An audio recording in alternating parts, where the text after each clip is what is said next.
आज हम लोग इस वीडियो में करनी वाला एक सवाल हल करेंगे।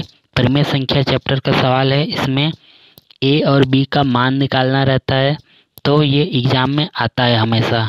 तो सवाल क्या है, यदि ए और बी परिमेय संख्या है तो समीकरण से ए और बी का मान ज्ञात करें, ऐसा बोला है। और ये समीकरण दिया है 3 प्लस रूट 2 बट्टा में 3 माइनस रूट 2 बराबर ए प्लस बी रूट 2। ये सवाल है, इसमें ये वाला और ए बी का मान निकालना है। तो हम लोग इसमें हल करना शुरू करते हैं। तो हम लोग यहाँ लिखते हैं हल। अब हम लोग को ये वाला जो पोर्शन है इसको हल करना है, ठीक है। फिर लास्ट में ए और बी का मान तुलना कर देंगे। तो इसको हम लोग लिखते हैं यहाँ, तो 3 प्लस रूट 2 बट्टा 3 माइनस रूट 2 हो गया। अब इसको हल कैसे करेंगे, तो इसका हम लोग क्या करते हैं, परिमेयकरण करते हैं। तो यहाँ हम लोग लिखते हैं परिमेयकरण करने पर। तो परिमेयकरण कैसे करते हैं, तो परिमेयकरण करने के लिए क्या करते हैं हम लोग, नीचे में जो चिन्ह रहता है उसका उल्टा चिन्ह करके ऊपर और नीचे क्या करते हैं, गुना कर देते हैं।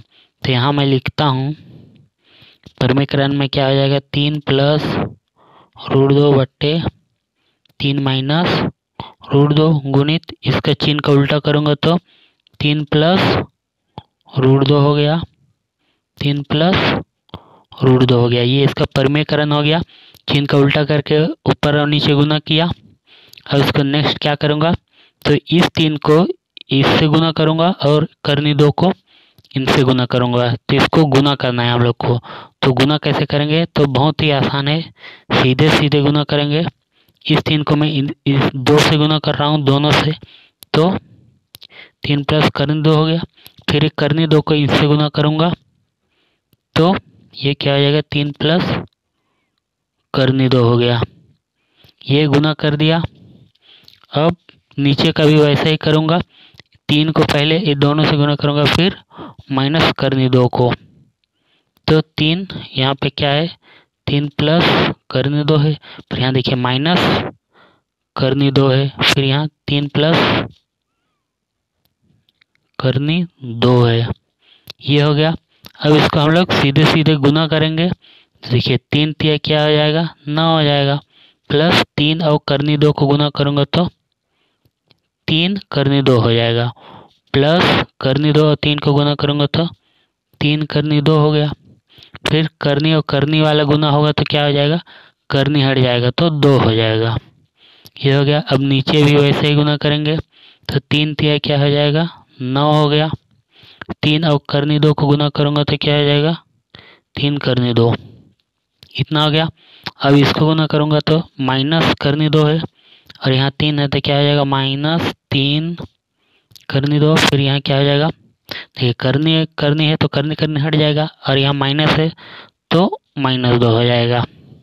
इतना हो गया। इतना गुना कर लिया।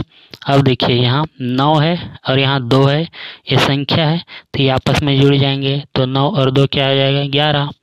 प्लस देखिए यहाँ 3 करनी 2 है और यहाँ भी 3 करनी 2 है, तो करनी का सामने वाला संख्या जुड़ जाएगा। देखिए 3 और 3 क्या हो जाएगा, 6 और करनी 2 हो गया। अब नीचे में क्या होगा, देखिए 9 है और यहाँ माइनस 2 है तो ये घट जाएगा। तो 9 में 2 घटाएंगे तो क्या हो जाएगा, 7 हो जाएगा। और देखिए प्लस 3 करनी 2 है और माइनस 3 करनी 2, तो प्लस माइनस क्या हो जाएंगे, कैंसिल हो जाएंगे। तो हमारे पास क्या बचा, 11 प्लस 6 करनी 2 बट्टा 7 आया। तो हम इसको बराबर करके क्या लिख सकते हैं, ये वाला लिख सकते हैं, a प्लस बी करनी 2। तो हम लोग यहाँ क्या लिखेंगे, a प्लस बी करनी 2 लिख दिए। अब इसको तुलना करने पर, ठीक, तुलना करने पर क्या हो जाएगा, तो देखिए यहाँ a प्लस बी करनी 2 है और यहाँ देखिए 11 प्लस 6 करनी 2 बट्टा 7 है। तो हम लोग इसको तुलना करेंगे। तो देखिए इसको हम लोग कैसे लिख सकते हैं, इसको हम लोग लिख सकते हैं 11/7 प्लस 6 करनी 2/7, ऐसे भी लिख सकते हैं। तो ये हो गया a प्लस b करनी 2 हो गया। तो देखिए a का वैल्यू क्या है, a का वैल्यू हमारा ये वाला होगा, a की जगह में ये है और b की जगह में क्या है, ये है, तो ये b हो जाएगा। तो क्या क्या मिला हमको, a बराबर हमको क्या मिला 11/7, वहीं b बराबर हमको क्या मिला है यहाँ 6/7 मिला है, क्योंकि करनी 2 तो अपरिमेय संख्या है। ठीक, तो हमारा आंसर क्या होगा, ये दोनों हमारा आंसर हो जाएगा।